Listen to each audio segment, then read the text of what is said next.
టిట్కో ఇళ్లను పూర్తి చేసి లబ్ధిదారులకు వెంటనే అప్పగించాలని సిపిఐ ఆధ్వర్యంలో అనంతపురం జిల్లా కలెక్టరేట్ ఎదుట ధర్నా చేపట్టారు.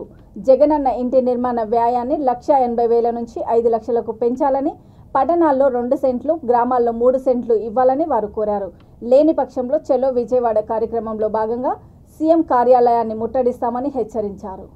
నగర సహాయ కార్యదర్శులు రమణయ్య గారు, అల్లిపుర గారు ఈరోజు జగనన్న లబ్ధిదారులు ఇల్లు నిర్మించుకోలేనటువంటి పరిశీలించామని సంకలు గుట్టుకుంటా ఉన్నారు.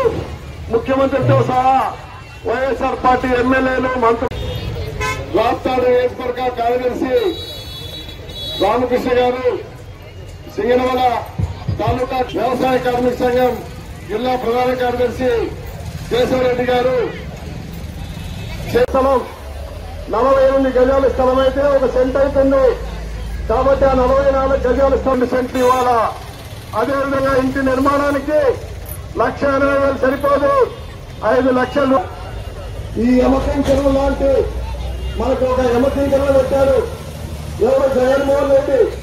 ఆ యమకింకర్లు ఎవరో ఆ వాలంటీర్స్ ద్వారా బెదిరింపు చేసి మీ స్థలాలు క్యాన్సిల్ చేస్తాం, మీ స్థలాలు రద్దు చేస్తాం. మరి ఆ విధంగా ఇల్లు నిర్మాణాలు కావాలా? ఎందుకు కావడం లేదంటే ఈరోజు స్టీల్ ధర పెరిగింది. ఆ 44 గజాల్లో కూడా ఇల్లు నిర్మించుకోవాలంటే కనీసం 5 లక్షలు కావాలా. 4 యూనిట్లు ఉంటుంది. కేరళ రాష్ట్రంలో కమ్యూనిస్టు ప్రభుత్వంలో 4,80,000 ఇస్తా ఉన్నారు. తెలంగాణలో 4 లక్షలు ఇస్తా ఉన్నారు. ఈరోజు స్టీల్ ధర, ఇసుక ధర, సిమెంట్ ధర, కూలీల ధరలన్నీ పెరిగినాయి కాబట్టి 1,80,000 ఏమాత్రము సరిపోదు, 5 లక్షలు కావాలని చెప్పనని కలెక్టర్ ఆఫీస్కి వస్తున్నటువంటి ప్రజలందరినీ కూడా ఈ వాలంటీర్స్ భయపెట్టి అడ్డగించి మీ పథకాలన్నీ రద్దు చేస్తామని చెప్పనని భయోత్పాతాన్ని సృష్టించదని పూనుకున్నారు. కాబట్టి ఈ వాలంటీర్స్ యమ కింకర్లు మాదిరి తయారైనారు. ప్రజలకు సేవ చేసేవాళ్ళు కాదు, ప్రజలకు సౌకర్యాలు చేసేవాళ్ళు కాదు, కేవలం వైఎస్ జగన్మోహన్ రెడ్డికి ఊడిగం చేసే వాళ్ళు మాదిరి తయారైనారు.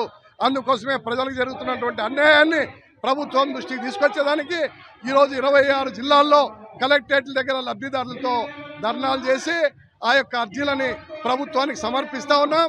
అదేవిధంగా టిట్కో గృహాలని లబ్ధిదారులకు అప్పగించాలని కోరుతా ఉన్నాం. జగన్మోహన్ రెడ్డి చెప్పినట్లు ఇళ్లపై స్థలం లేని వాళ్ళకి 90 రోజుల్లో ఇస్తామని జీవో చేశాం. మళ్ళీ ఈరోజు వేలాది మంది అర్జీలు పెట్టుకున్నారు. ఆన్లైన్ ఎక్కే 90 రోజుల్లో ఇళ్ల స్థలాలు లేని పేదలకు ఇళ్ల స్థలాలు ఇవ్వడంలే. దాంతోపాటు జగనన్న కాలనీలో మౌలిక సౌకర్యాలు ఏర్పాటు చేయడంలే. వీటన్నిటి కోసమే ఈ ఆందోళన కొనసాగుతుంది. ఫిబ్రవరి 22వ తారీఖు విజయవాడలో పెద్ద ఎత్తున మహాధరణ నిర్వహించి జగన్మోహన్ రెడ్డికి, ఆ గాఢ నిద్రలో ఉన్న జగన్మోహన్ రెడ్డికి ఈ జగనన్న లబ్ధిదారుల కష్టాలని ఈ రాష్ట్ర ప్రభుత్వం దృష్టికి తీసుకుపోయేదానికి ప్రయత్నం చేస్తా ఉన్నాం.